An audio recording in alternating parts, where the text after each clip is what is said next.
Hello மக்களே, செம்மையான ஒரு அரசு வேலைவாய்ப்போட தான் நான் உங்களை வந்து சந்திச்சிருக்கேன். வழங்குறது யார் அப்படின்னா நம்மளுடைய கவர்மெண்ட் தாங்க. இவங்க இப்போதுக்கு தான் இந்த ஒரு அறிவிப்பை வெளியிட்டிருக்காங்க. ஓகேங்களா, என்ன வெளியிட்டிருக்காங்க அப்படின்றது முழுசாக தெரிஞ்சுக்கணும்னு ஆசைப்பட்டீங்கன்னா மறக்காமல் என்னோடய சேனலை சப்ஸ்கிரைப் பண்ணிக்கோங்க. டெய்லி 2 வீடியோஸ் நான் உங்களுக்காக இப்படியே டெய்லி போட்டுகிட்டே இருக்கேன். ஸோ ப்ளீஸ் சப்ஸ்கிரைப் பண்ணுங்கள். நமக்கு தேவைப்படாதுப்பா அப்படின்னு நினச்சிங்களா உங்கள் ஃப்ரெண்ட்ஸ்கிட்டையோ உங்கள் ஃபேமிலிக்கிட்டையோ ஷேர் பண்ணுங்கள்.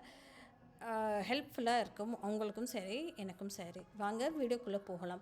தென்காசி மாவட்டத்தில் 2025-26ஆம் ஆண்டு மறுசீரமைக்கப்பட்ட ராஷ்ட்ரிய கிராம ஸ்வராஜ் அபியான், அதாவது RRGSE திட்டத்தின் கீழ் நிரவல் முறையில் தற்காலிகமாக பணிபுரிய கீழ்கண்டுள்ள 12 பணியிடங்களுக்கு விண்ணப்பங்கள் வரவேற்கப்படுகின்றன அப்படின்ற மாதிரி சொல்லியிருக்காங்க. ஸோ போஸ்டிங் அப்படின்னு சொல்லி பார்த்தோன்னா 12 போஸ்டிங்ஸுங்க. என்னென்ன அப்படின்றது நம்ம வந்து விரிவாக பார்ப்போம். ஃபஸ்ட்டு வந்து பார்த்தோம் அப்படின்னா ஊராட்சிக்கான மாவட்ட வள மைய அலுவலர் அப்படின்ற மாதிரி சொல்லியிருக்காங்க. அதுக்கு வந்து ஒருத்தவங்கள எடுக்கிறாங்க. கல்வி தகுதி வந்து நீங்கள் வந்து MSWO இல்லை MBAவோ படிச்சிருந்துருக்கலாம் அப்படின்ற மாதிரி சொல்கிறாங்க. ஊரக வளர்ச்சி மற்றும் ஊராட்சி துறை அரசாணை எண் 108க்கு கீழே 21/7 கண்டுள்ளவாறு அப்படின்ற மாதிரி சொல்லியிருக்காங்க. பிறகு குறைந்தபட்சம் 5 ஆண்டுகள் பயிற்சி ஒருங்கிணைப்பு அனுபவம் வேண்டும் அப்படின்ற மாதிரி அவங்க சொல்லியிருக்காங்க. மதிப்பூதியம் அப்படின்னு சொல்லி பார்க்குறதுக்கு மாதத்துக்கு உங்களுக்கு வந்து 50,000 ரூபா வழங்கப்படும் அப்படின்ற மாதிரியும் அவங்க தெளிவாகவே சொல்லியிருந்திருக்காங்க. ஓகேங்களா. ஸோ பணி நியமனம் அவுட் சோர்சிங் அப்படின்றதுமே சொல்லியிருந்திருக்காங்க. ஓகேங்களா. அடுத்த ஒரு ரோல் என்ன அப்படின்னு சொல்லி பார்த்தோன்னா கணினி உதவியாளர். இதுக்கு வந்து ஒரே ஒரு வேக்கன்சி இருக்குங்க. எந்த டிகிரி வேணாலும் நீங்கள் DTP படிச்சுருந்துருக்கணும், எந்த டிகிரிவாக இருந்தாலும் ஓகே அப்படின்ற மாதிரி சொல்லியிருக்காங்க. டிகிரியோடு DTP வேணும். ஓகேங்களா.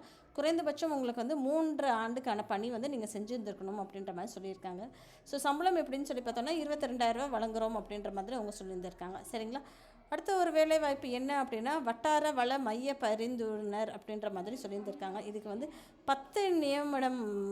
10 பேரை வந்து பணியிடத்துக்கு நியமனம் பண்ண போகிறதாக வெளியிட்டிருக்காங்க. இதுக்கு நீங்கள் என்ன வேணாலும் படிப்பு படிச்சுருந்துருக்கலாம், எனி டிகிரி அப்படின்ற மாதிரி அவங்க சொல்லியிருந்திருக்காங்க. சரிங்களா. இதுக்கு சம்பளம் உங்களுக்கு எவ்வளோ அப்படின்னு சொல்லி பார்த்தோன்னா 15,000 ரூபா மாதத்திற்கு வழங்கப்படும் அப்படின்ற மாதிரி அவங்க சொல்லியிருக்காங்க.